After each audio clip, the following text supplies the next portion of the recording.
morning, student. Next topic: consumer equilibrium. Consumer equilibrium நுகர்வோர் சமநிலை.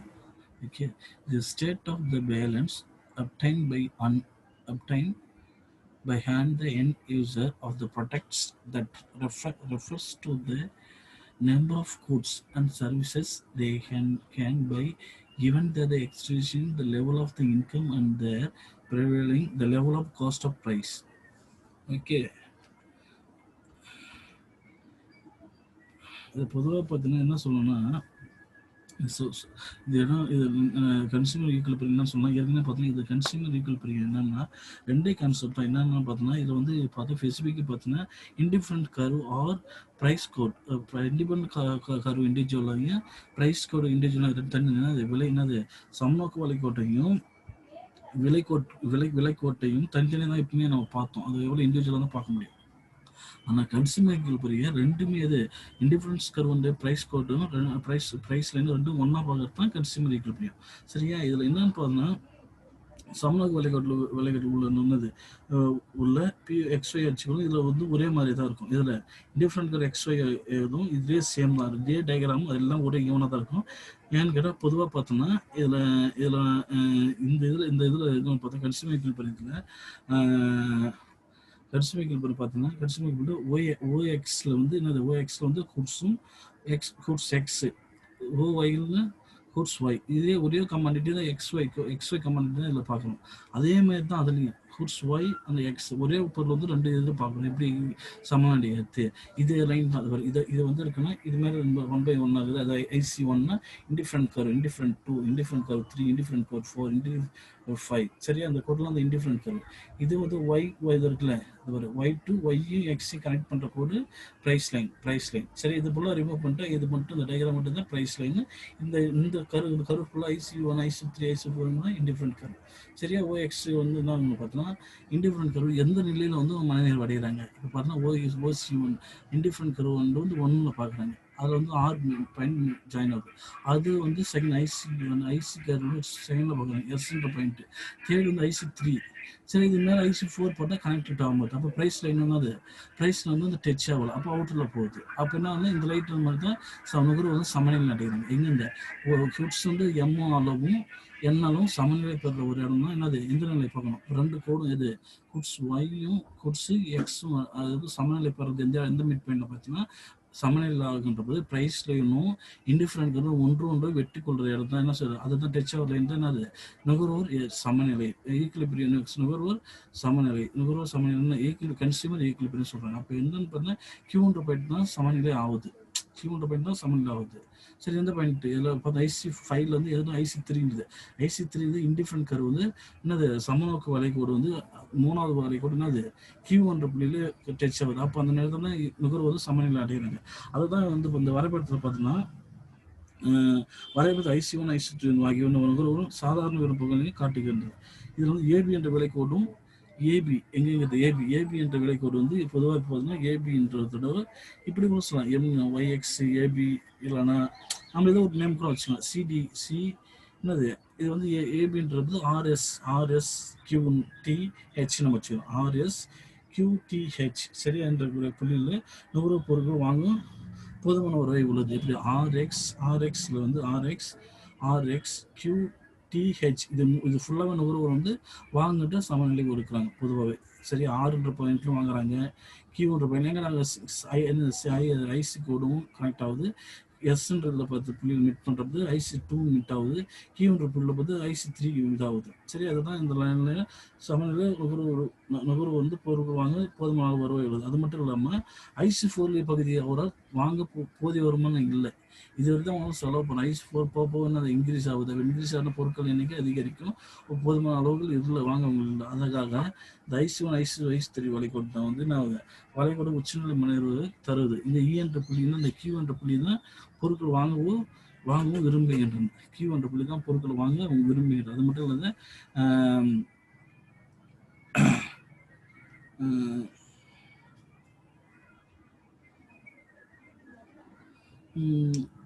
இந்த பாயிண்ட் இந்த இருக்குல்ல, இங்கே வந்து ஏபி எல் இருக்குல்ல, எல் வந்து இந்த எல்ன்ற பாயிண்ட்லையும் இங்கே இந்த இந்த எல்ன்ற பாயிண்ட் இருக்குல்ல, எல்ன்ற வெளிக்கோட்டில் வந்து எல்ன்ற வெளிக்கோட்டு பார்த்தோன்னா என்னென்ன ஆர்எக்ஸ் கியூடிஹெச், இந்த எல்ன்ற வெளிக்கோட்டில் ஆர்எக்ஸ் கியூடிஹெச்.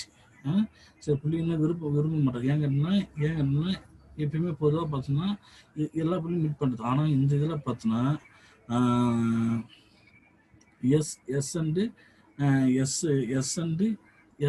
டி வந்து அவங்க பிள்ளைகளுக்கு விரும்ப மாட்டாங்க.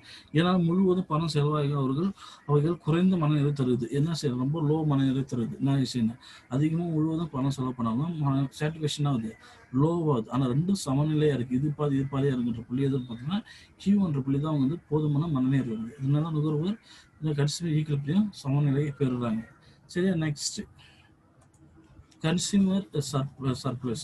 கன்சியூமர் சர்ப்ளஸ்னா நுகர்வோர் எச்சம். கன்சியூமர் சர்ப்ளஸ் பார்த்தீங்கன்னா என்னது, surplus is the different between the total amount the consumer are they willing and able to pay for a goods or services getting by the demand curve, and the total amount by their actual to pay the market price. The consumer surplus is indicated by the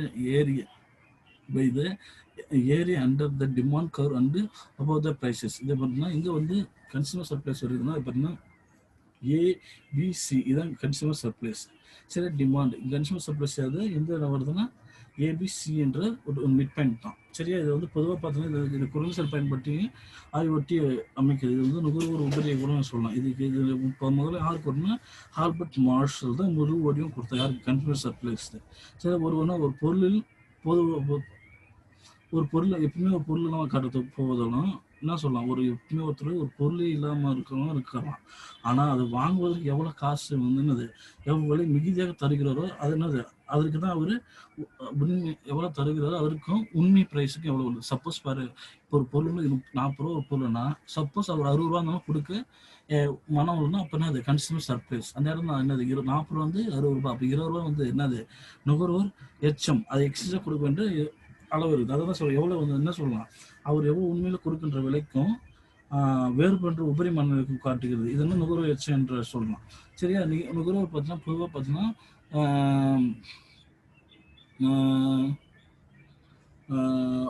OP விலையில் என்னது விலையிலும் ஓ Q வந்து quantity அளவுன்னு பார்க்குறாங்க. சரியா? பொருள் வாங்க இருக்கு. இதை கிடைத்த மொத்த பயன்பாடு பார்த்தோன்னா ஒன்னது 0 ஏசி தான். ஏசி தான் அது மொத்த பயன்பாடு அவருக்கு கிடைக்கும். ஆனால் அதே வந்து இருக்கிறதுக்கு எக்ஸ்டெண்ட் பண்ணுறதுனால அவர் ஆனால் கொடுக்க ஓஎம்கே மட்டுமே எவ்வளோ இருக்குது. அதே ஒரு எக்ஸ்டெண்ட் வந்து பிக்கு என்னது பிஏலேருந்து பிஆக இன்க்ரீஸ் ஆகிறப்ப ஏபிசி இதை வந்து அந்த என்ன சொல்லலாம் இருக்கிறதுக்கு இன்க்ரீஸாக விலை கொடுக்குறாங்க. இந்த விலை கொடுக்கறதுனால தான் என்ன, அந்த கன்சியூமர் சர்ப்ளஸ் அதிகமாக கொடுக்க விரும்பல. இது வரைக்கும் தான் அவங்க ஏசி கீ ஒன்று வரைக்கும் தான் கொடுக்க ரெடி ஆகிறாங்க. ஆனால் வந்து ஆப்போசிட் என்ன ஏசி பி இந்த அளவு இன்க்ரீஸ் ஆகிறதுனால அந்த எக்ஸஸாக 20 ரூபீஸ் சொன்னாங்கல்ல, அந்த அளவு இன்க்ரீஸ் ஆகிறதுனால அப்போனா அவங்க கன்சியூமர் சர்ப்ரைஸ் உருவாகுது. சரி, அதுதான் அவங்க கன்சியூமர் சர்ப்ரைஸ்ன்னு சொல்கிறோம். சரியா? நெக்ஸ்ட் அது பட்ஜெட் லைன்.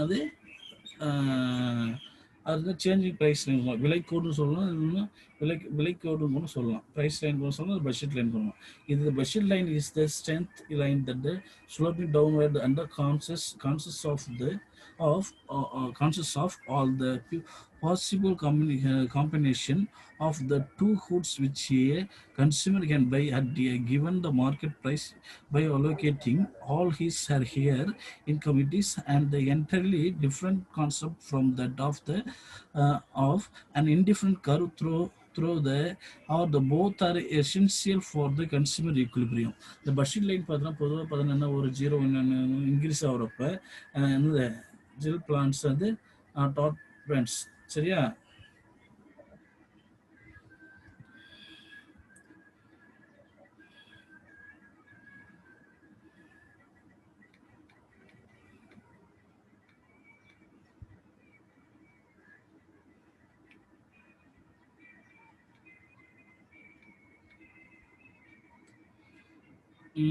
சொல்லலாம் புள்ளி பேனா கூட சொல்லலாம், புள்ளி வச்சு பேனா கூட சொல்லலாம், இல்லைன்னா ஜெல் பேனா நம்ம இதெல்லாம் ஜெல்லு அது நம்ம என்ன சொல்கிறோம், அந்த மை பென்னுக்கும் ஜெல் பென்னுக்குள்ள எவ்வளோ ப்ரொடெக்ஷன் ஆகுதுன்னு பார்க்குறோம். இதில் 10 ருபீஸ் இருக்கிறது 5 ஃபால்ஸ். சரியாக பொதுவாக பார்த்தோன்னா இந்த பட்ஜெட் காம்பினேஷன் எவ்வளோ காம்பினேஷன் பார்த்தா ஏபிசி எஃப்ன்ற ஜெல் பென் எவ்வளோ 1 to 5. ஆனால் டாட்ஸ் பென் 10, 8, 6, 7, 8 அப்படின்னா ₹1 0 ப்ரைஸ்ன்றப்போ டாட்ஸ் பென்னோட விலை வந்து ₹5, ஜெல் பென்னோட விலை வந்து ₹10. சரியா? அப்போ வந்து ஜீரோன்ற ₹1 அந்த ப்ரைஸோட விலை நான் என்ன சொல்கிறேன், கெட்ட ஒன் பேனாவோட விலை ₹10ன்றப்ப அப்போ 8 பேனா வாங்கலாம். இது வந்து கால்குலேஷன் பண்ணால் 10 இன்ட்டு 0 ப்ளஸ் 5 இன்ட்டு 10 50. சரியா? அடுத்து வந்து 10 இன்ட்டு 1 ப்ளஸ்ஸு 5 இன்ட்டு என்னது 8, இன்னும் 8 40.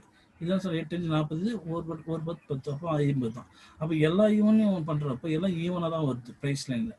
பட்ஜெட் அலோகேஷன் எப்படி பார்த்தோம், சப்போஸ் இது இன்க்ரீஸ் ஆனாலும் சப்போஸ் ஜெல் பென் பார்க்குறோம் 5 இருக்குது, அப்போ ஒரு பேனோட ₹50.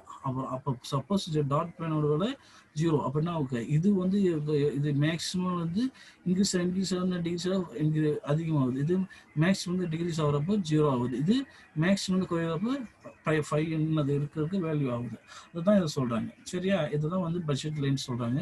பொதுவாக பார்த்தீங்கன்னா அது ஜெல் பென்னுக்கும் டாட்ஸ் பெனுக்கு இன்னும் உள்ள வித்தியாசம், இந்த புள்ளி வச்சு பேனா மாதிரி இருக்குல்ல, அதான் மை பேனா மாதிரி இருக்க பேனாக்கும் உள்ள வித்தியாசம். எப்படி கால்குலேட் பண்ணாலும் என்னது 50 தான் வரும். பாரு 4 இன்ட்டு 10 40, 5 இன்ட்டு 4 எவ்வளோ, 5 இன்ட்டு 10 அப்போ 50. எப்படி பார்த்தாலும் கரெக்டாக பட்ஜெட் லைன் கரெக்டாக தான் வரும்.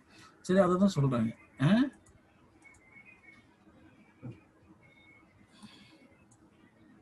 சரியா? Okay, thank you.